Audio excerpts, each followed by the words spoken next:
Assalamualaikum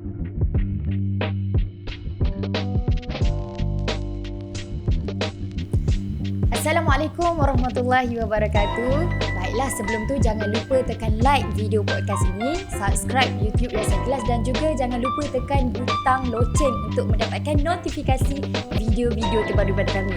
Baiklah, anda bersama saya Hasanah Mahmud, host Pod Ikhlas, borak dari hati, cetus inspirasi. Baiklah, pada minggu ini, pada episod kali ini kita bersama dengan seorang individu yang banyak memberi khidmat nasihat dan juga menguruskan sesi kaunseling kepada mereka yang mempunyai masalah, mempunyai konflik, terutamanya khusus dalam institusi keluarga. Baiklah, Assalamualaikum Dr. Waalaikumsalam. Okey, baiklah, kita bersama dengan Dr. Nurhayati Muhammad Noor yang merupakan timbalan pengerusi kepada anjung kaunseling keluarga. Sihat ke Doktor? Alhamdulillah Hasanah. Alhamdulillah. So baiklah Doktor, untuk Pod Ikhlas ni kita nak borak-borak santai lah. Okay. Dengan kaunseling lah kan. So sebelum tu kita nak masuk lebih dalam lagi, kita nak tanya lah kan, macam mana Doktor boleh berkecimpung dalam bidang kaunseling ataupun sebagai kaunselor lah. Okey, terima kasih Hasanah dan terima kasih kepada Yayasan Ikhlas. Hari ini pagi saya ingin berkongsilah sikit tentang bagaimana saya boleh terlibat dan dalam bidang kaunseling ni. Okey, asalnya saya adalah pelajar diploma dalam bidang sains dan tapi minat saya mendalam kepada kemanusiaan dan akhirnya saya pada asalnya saya nak membuat dalam bidang psikologi, tetapi sebab ketika itu pada tahun 91 tu sistem pengajian tinggi ni kalau budak sains tak boleh nak ambil dalam bidang psikologi, so akhirnya saya memilih dalam bidang kaunseling. So tidaklah tahu sangat, tetapi alhamdulillah beliau mempelajari selama 4 tahun peringkat di ijazah pertama saya, dan akhirnya saya jatuh cinta ke dalam bidang ini dan menjadi guru kaunseling di sekolah, dan sehingga hari ini alhamdulillah masih lagi menjadi seorang kaunselor. Dan apabila Malaysia telah mewujudkan badan professional kaunselor, dan saya juga telah mengikut keperluan negara ketika itu dan mendaftarkan diri saya sebagai kaunselor profesional. Okey, itulah kisah doktor kan, bermula daripada seorang pelajar sains tapi boleh jatuh cinta dengan bidang kaunseling ni kan, dan sekarang ni menjadi seorang kaunselor lah doktor kan. Okey, kita terus masuk kepada berkaitan dengan kaunseling doktor kan. Biasanya kita kalau kita tengok seorang individu tu kan, macam mana kita nak kena pasti kan kau ni dah kena pergi kaunseling kan, sebab kita tak tahu macam mana sebenarnya tanda-tanda orang yang kena pergi kaunseling tu. So apa? Okey, sebenarnya kaunseling ni saya nak jelaskan sedikit ya Hasanah. Kaunseling ada satu proses pertolongan secara profesional dari segi untuk membantu individu yang mengalami masalah dari segi aspek psikologinya. Dan cuma dalam kaunseling ni dia satu proses membantu individu itu, individu yang normal, maknanya dia masih boleh berfikir, dia masih lagi memahami perasaan dia, cuma dia tak tahu bagaimana dia nak keluar, mencari jalan untuk penyelesaian.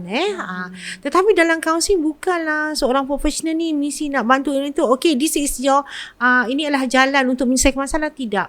Tetapi kita akan ada proses peringkatnya satu-satu secara sistematik untuk dia faham, dia kenal pasti apa masalah dia faham, dan dia boleh membuat keputusan apakah tindakan yang dia nak buat.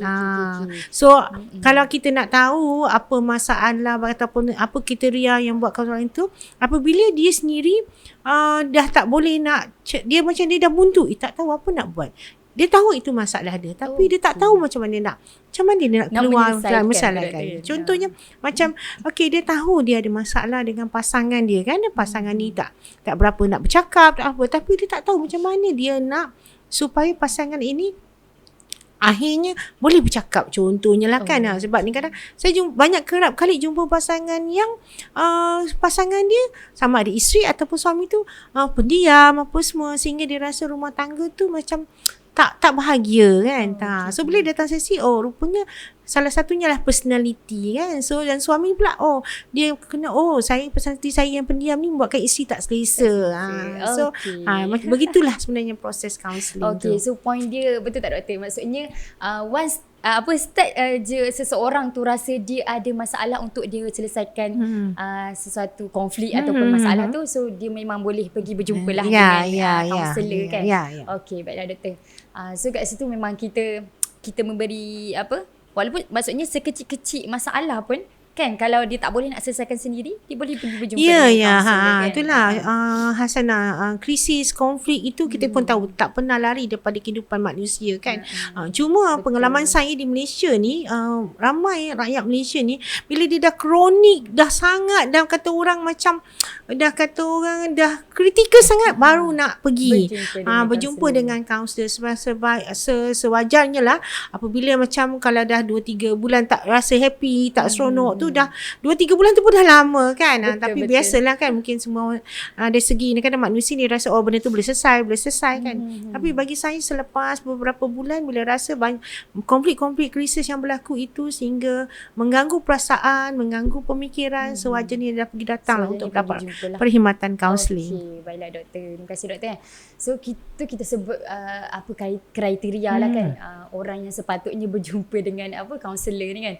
Tapi suka untuk banyak-banyak isu lah doktor kan. Saya suka sebenarnya nak petik satu isu lah berkaitan dengan macam mana ibu bapa ni kan. Kalau kita tengok sekarang zaman teknologi tu kan laju kan. Anak-anak ni dia boleh belajar cepat sebenarnya dengan teknologi ni. Tapi sebenarnya ada juga kesan sampingan yang tidak baik lah kan daripada teknologi tu bila guna gadget berlebihan kan. Terutamanya dalam kalangan anak-anak ni kan. So nak minta tips lah daripada doktor kan. Macam mana ibu bapa ni nak tangani ataupun nak berdepan dengan situasi yang anak-anak yang ketagihan gadget. Okey, Hasanah.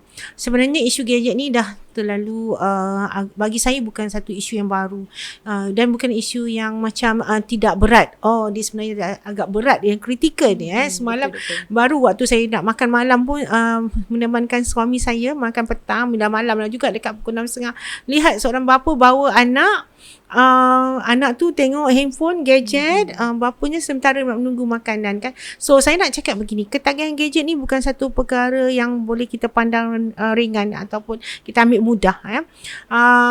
Tip yang pertama saya nak beritahu, dalam keluarga mengapa anak ni ketagihan, ada kerana tiada kawalan daripada ibu bapa. Okay. Sewajarnya saya rasa apa saja isu ketagihan sebenarnya kuasa ada di tangan ibu bapa. So kalau ibu bapa tahu bahawa kesan buruk gadget itu, maknanya dia perlu ada sikap mengawal anak-anak, dan dia ada, seperti kita tahu ibu bapa ni ada kuasa sebab kita adalah ibu bapa kan. Dari segi mana-mana agama pun, terutama agama Islam, ibu bapa lah yang berhak untuk mengawal tingkah laku anak kan. Dia bertanggungjawab sebenarnya. So bagi saya yang pertama, ibu bapa perlu mempunyai peraturan di rumah. Maknanya dia untuk mengawal anak dia mesti ada peraturan di rumah. Yang kedua, ibu bapa itu perlu juga sentiasa mempunyai masa untuk menjelaskan. Maknanya selain daripada tadi dia ada peraturan, dia mesti menjelaskan mengapa gadget tu tak boleh. Dia mesti ada tempoh-tempoh tertentu. Digunakan untuk apa kan? Apa kesan-kesan yang tidak baik.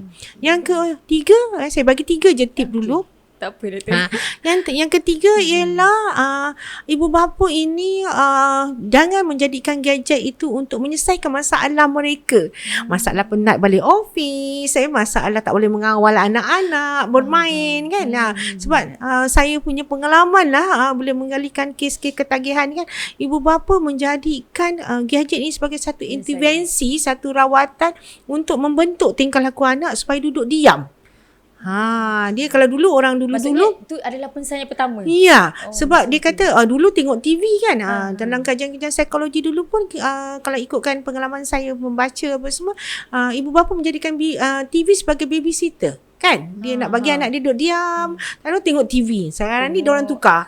Dia tu guna gadget. So saya rasa itu adalah perkara-perkara yang buatkan anak-anak terjerumus kepada ketagihan. Okey, baiklah doktor. So dapat kita simpulkan tadi kan. Tu doktor bagi 3 lah gitu kan. So kita simpan dulu kan, doktor bagi 3 dulu untuk apa? Untuk penonton-penonton semua.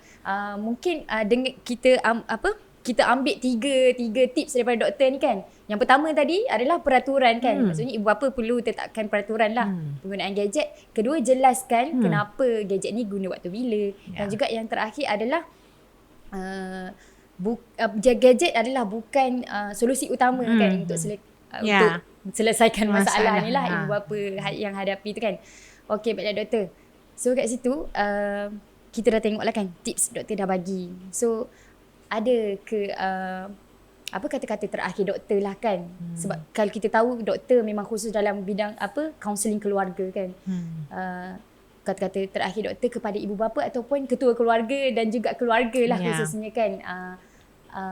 Kesedaran ataupun kesedaran berkaitan dengan kaunseling lah doktor.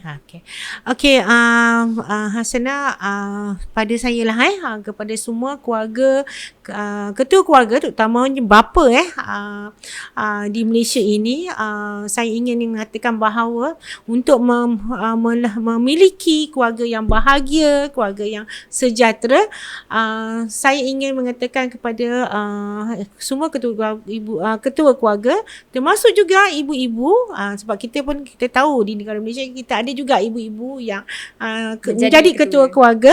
So bagi saya ialah sekiranya menghadapi masalah konflik, krisis keluarga, jangan tunggu sehingga dia menjadi kritikal, menjadi kata orang dah menjadi kanser dalam keluarga. Okay, so datanglah ke anjung kaunseling keluarga yang di bawah Yayasan Ikhlas, supaya semuanya konflik dan krisis ini kita dapat sama-sama bincangkan dan menjadi jalan penyelesaian supaya dia tidak menjadi kanser yang makin teruk di dalam keluarga dan akhirnya boleh menyebabkan masalah-masalah yang ataupun kesejahteraan keluarga ini tergugat ataupun akhirnya dia menjadi lebih teruk. So bagi saya insya-Allah dengan kaunseling keluarga, apabila diberikan kepada keluarga, pengalaman saya dia akan dapat membantu keluarga akan lebih berfungsi, dinamik dan juga lebih sihat sejahtera. Itu saja.